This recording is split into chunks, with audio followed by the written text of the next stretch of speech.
Good morning, ladies and gentlemen. Welcome to my new video.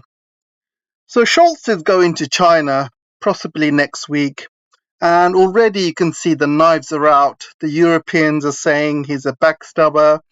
He recently had a spat with Macron. Macron was very angry at him for changing his tune on China. The Americans are absolutely shitting on this guy, like CNN, Fox News, calling him an absolute traitor and a coward. And the British are saying he's basically being warned that if he goes on this trip to China, that the EU, the British, and the Americans are not going to be happy, and there could be regime change if he goes ahead with it. So what gives? What's going on here? Why is he suddenly being nice to China? I mean, just like a few weeks ago, you had Burback sending, threatening with nuclear weapons. She was sending a delegation to Taiwan, and you have Habeck saying the naivety towards China is over, and he was really coming down on China, saying there needs to be a new trade policy. We need to treat China the same way we treat Russia. So what the hell is going on? I mean, why Scholz suddenly changed? So I'll tell you what's changed. The Nordstream 2 pipeline. So if you remember, the Nordstream 2 pipeline happened, blew up just a few weeks ago. And before that, Germans were all in on it, were against Russia. They were completely in on it against China. They're 100% with the EU, 100% behind the Americans. And suddenly everything went quiet. And I'm pretty sure that behind the scenes, the Germans know exactly who did this, and they are pretty shocked about it. And they have realized, or a couple of people have realized within the German government, that we are being had, guys. We need to make a new stance. We need to do something because the Americans are completely destroying our economy, and we need to start looking out for ourselves. And I believe there's a lot of opposition to what Scholz is doing, especially coming from the Greens. And I think the Greens are especially angry with Scholz because I don't see any of them making any statements about this. They're unusually quiet. So there's other things that's happened over the past week or so as well. So I'm just thinking it's awfully strange. It's almost like Germany was going one direction and now they've hit a complete 180. For example, I'm seeing.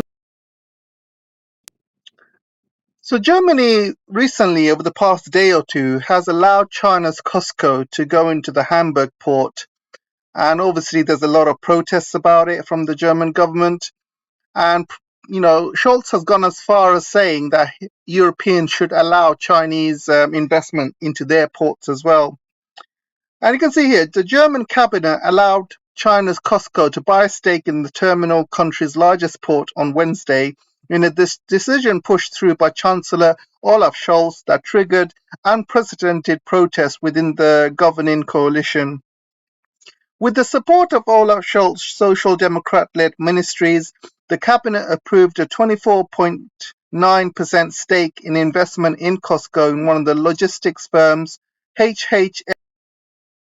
FGN.de, 3 terminals in the Hamburg port.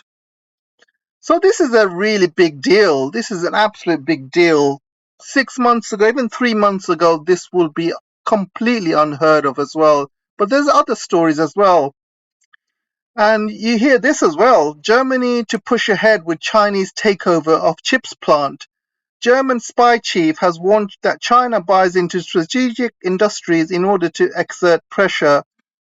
So you can see Germans allowing Chinese companies to go into their ports. They're allowing Chinese companies to go into chips as well. And it seems awfully strange. And obviously, Olaf Scholz is doing this before his trip into China. So he can sit with President Xi and say, look, I've done this, I've done this. and let's work out some partnerships. He did exactly the same thing when he went to Saudi Arabia.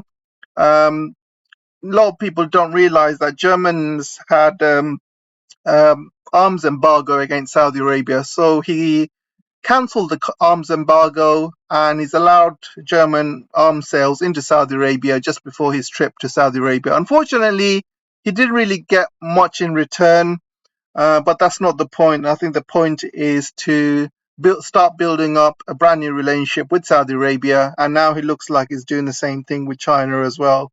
So it's one of those things you show you're serious about a partnership, and you would put some sweeteners in before your meeting. Same way you would buy a girl some flowers before you take her out on a date, for example. I'm just giving you an example. So there's other things in terms of the German businesses as well. There's a lot of stuff happening over the past few weeks, guys. This is huge news. So BMW has agreed to invest 10 billion yuan to expand its battery production in China. So that's not the big story. The big story is BMW is actually moving its plant from UK and investing in China instead.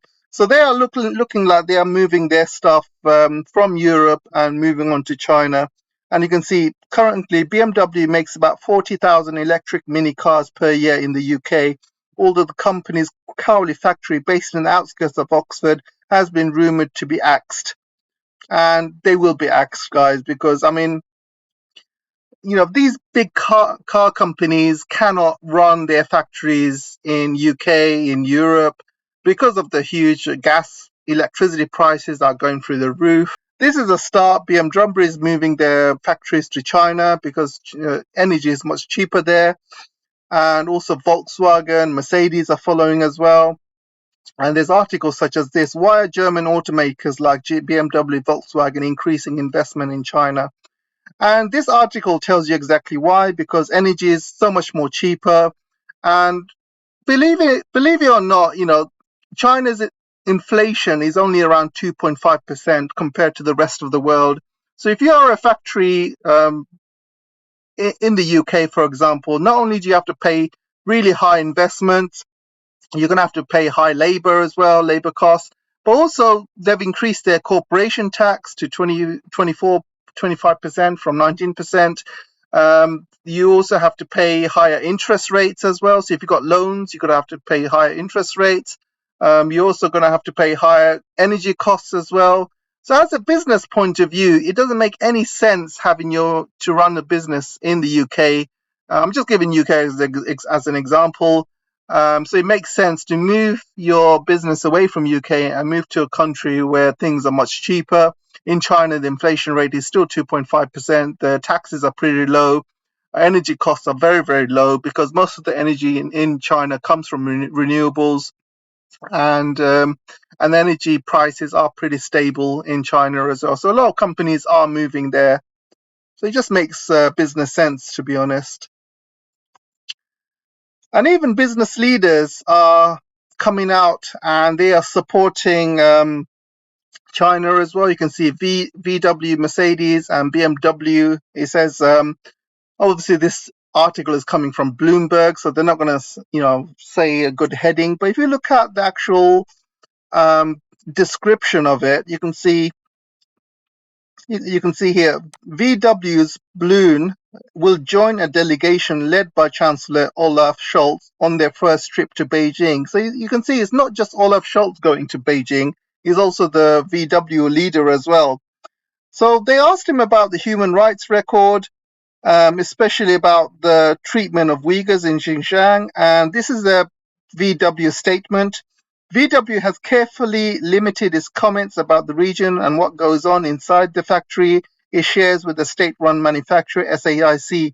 In a letter to the World Uyghur Congress, providing a positive influence in the region in terms of providing jobs, providing better, living standards for the actual community, and helping the community thrive because they're providing jobs, helping the economy, local economy as well. And also the BMW CEO Oliver Zipse last week has went so far as to defend China's market policies and compare them favorably to how President Joe Biden's changing the playing field in the US. And you can see it's not just VW, it's also BMW CEOs also saying good things as well. And you can see here the 50-50% joint ventures that Beijing required foreign car makers to set up China were fair for everyone, Zipse said in an interview, and could provoke a retaliatory steps and set off dangerous game of trade barriers. And you can see here with Biden's policies, especially with the Chip 4 policies and his infrastructure policies as well. You know, Biden's policies are very, very pro-US companies and really bad for European companies, because what Biden is doing is changing his policies every single day. He's having this huge trade war with China, and you can see how the stock prices of US companies are basically going up and down, basically because of Biden's policies. For example, they didn't allow companies such as AMD to sell their chips to China, and their stocks have plummeted down, and we're talking a huge percentage went down because they are not allowed to sell these chips to China. And same things happening to all these companies because of their trade war. Companies are in the firing line, and their stocks are being affected because of Biden's policies. And also, the energy prices, they are still low compared to Europe, but they are still high as well. The inflation is still high. So it's not really a good business environment to work in the United States. There seems to be too much politics involved at the moment.